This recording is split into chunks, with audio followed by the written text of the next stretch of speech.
Hi, I'm Dr. Brian Roadhouse. When patients come into our office and they've had a chronic problem, they've had it for many years, they've been to different doctors, they've tried different treatments. One of the things that makes us different is that we look at the patients neurologically.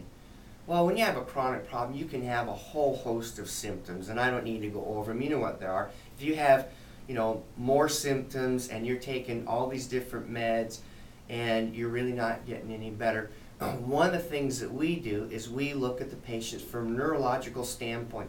The difference between, say, a neurologist who looks for hard lesion, which is like a tumor, stroke, or something like that.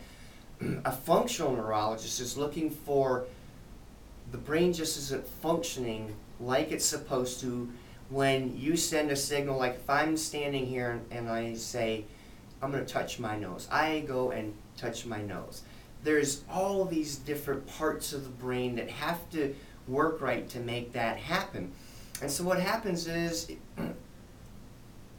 a chronic condition, stress, maybe trauma, financial, relationship, a death of a spouse or family member, if you have a whole bunch of those over, 3-4 year period of time, you might have noticed that after that, your health just went like that. That's because prolonged stress causes your body to produce cortisol, and that's how we handle stress.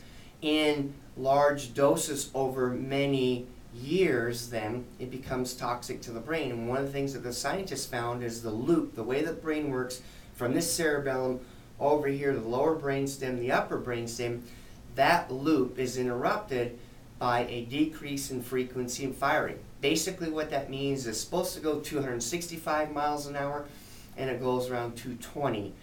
So what happens then is wherever it goes to that part of the brain, it doesn't get there in time. And when it doesn't get there in time, it doesn't work properly. So what do? We evaluate the brain. We know what parts of the brain do what function. We do the test. And if it doesn't work, then what do? We activate that part of the brain. How do we make this more effective? We put you on oxygen while we do the activations, and it supercharges your brain. It makes it more receptive. That's the start. We want to regrow the pathway, and there's an article in Newsweek in 2000 that says the researchers found that you can regrow pathways. So we activate it here in the office. We do it when you're in the office, but we also give you homework because it takes 40 to 70 hours of repetition to get that pathway back.